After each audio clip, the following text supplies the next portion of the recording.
என் அன்பு தமிழ் சொந்தங்களுக்கு வணக்கம். வெஜ் அண்ட் நான்வெஜ் சேனலில் இன்றைக்கி நம்ம மீன் குழம்பு எப்படி பண்ணுறதுன்னு பார்க்கலாம். என் சேனலை இன்னும் சப்ஸ்கிரைப் பண்ணாமல் இருந்தால் இந்த சப்ஸ்கிரைப் பட்டனை கிளிக் பண்ணுங்கள். மறக்காமல் இந்த பெல் சிம்பிளையும் கிளிக் பண்ணுங்கள். என் ரெசிபி உங்களை தேடி வரும். ஃபஸ்ட் நம்ம மசாலா ரெடி பண்ணிக்கலாம். அதுக்கு ஒரு பேன் வச்சு அதில் 3லேருந்து 4 டீஸ்பூன் அளவுக்கு எண்ணெய் ஊற்றிருக்கேன். எண்ணெய் காஞ்சதும் 1/2 டீஸ்பூன் அளவுக்கு வெந்தயம், 1/2 டீஸ்பூன் சீரகம், 1/2 டீஸ்பூன் சோம்பு, 1/2 டீஸ்பூன் மிளகு, இது 4 சேர்த்துடலாம். எல்லாம் நல்லா வறுப்பட்டுருச்சு. இப்போ நம்ம 1 கப் அளவுக்கு சின்ன வெங்காயம் சேர்த்துக்கலாம். சின்ன வெங்காயம் எவ்வளோ சேர்க்குறோமோ அவ்வளோ டேஸ்ட்டாக இருக்கும்.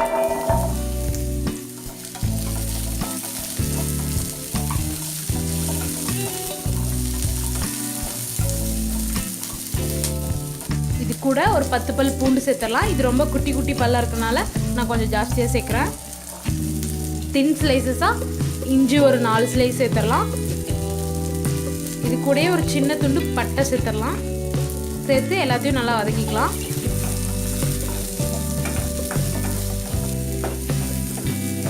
வெங்காயம் நல்லா வறுபட்டுருச்சு. இது கூட நம்ம 5 டீஸ்பூன் அளவுக்கு தேங்காய் துருவல் சேர்த்துடலாம்.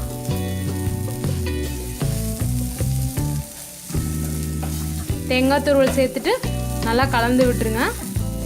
மிக்ஸ் பண்ணிவிட்டு ஆஃப் பண்ணிவிடுங்க. அந்த சூட்டே அதுக்கு போதுமானது. ரொம்ப தேங்காய் துருவல் போட்டு வதக்க வேண்டிய அவசியம் இல்லை.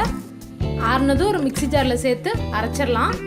இப்போ நம்ம கிரேவி ரெடி பண்ணிடலாம். ஒரு பேன் வச்சு அதில் நான் 5 டேபிள் ஸ்பூன் அளவுக்கு எண்ணெய் ஆட் பண்ணியிருக்கேன். நல்லெண்ணெய் தான் யூஸ் பண்ணியிருக்கேன். அப்போ தான் மீன் குழம்பு டேஸ்ட்டாக இருக்கும். எண்ணெய் காஞ்சதும் கடுகு சேர்த்துடலாம். கடுகு வெடிச்சிருச்சு. இதில் நம்ம 10 சின்ன வெங்காயம் பொடி பொடியாக கட் பண்ணி வச்சுருக்கோம். அதை சேர்த்துடலாம். கூடவே கொஞ்சம் கருவேப்பிலை,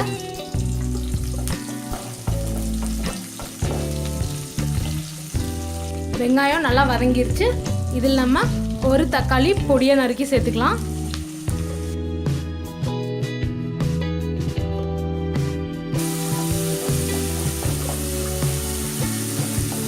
தக்காளி நல்லா வதங்கிருச்சு. இப்போ நம்ம அரைச்சி வச்சிருக்க மசாலாவை சேர்த்துடலாம்.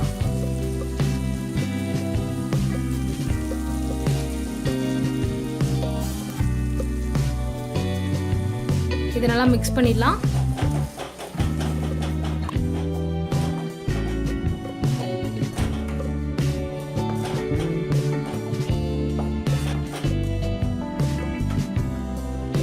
இதில் கொஞ்சமாக இப்போ தண்ணி சேர்த்துடலாம். நான் அந்த மிக்ஸி ஜார்லேயே ஆட் பண்ணி இதில் சேர்க்குறேன்.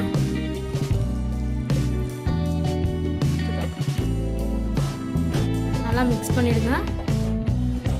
இப்போ இதில் மசாலா சேர்த்துடலாம். 1/4 டீஸ்பூன் அளவுக்கு மஞ்சள் தூள், காரத்துக்கு ஏற்ற மாதிரி மிளகாய் தூள் நான் 1 டீஸ்பூன் ஆட் பண்ணுறேன். 10 நான் அப்புறம் ஆட் பண்ணிக்கலாம். 2 டீஸ்பூன் மல்லித்தூள்,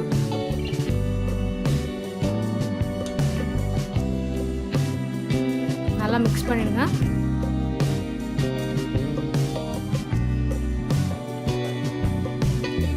தேவையான அளவுக்கு உப்பு சேர்த்துடலாம்.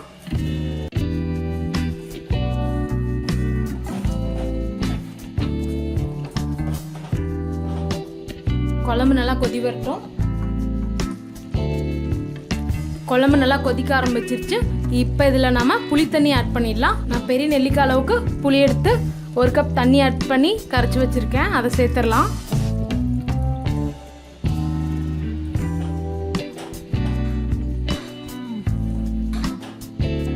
நல்லா மிக்ஸ் பண்ணிடுங்க. இப்போ உப்பு காரம்லாம் கரெக்டாக இருக்கான்னு செக் பண்ணி பார்த்துக்கோங்க. இப்போ இது ஒரு மூடி போட்டு மூடி வச்சிடலாம். நல்லா கொதிக்கட்டும். குழம்பு 5 நிமிஷம் நல்லா கொதிச்சிருச்சு. இப்போ நம்ம மீன் அதில் சேர்த்துடலாம். நான் 1/2 கிலோ அளவுக்கு ரோகு மீன் எடுத்திருக்கேன். நீங்கள் எந்த மீன் எடுத்தாலும் இந்த மாதிரி செஞ்சுக்கலாம். அதை இப்போ சேர்த்துடலாம்.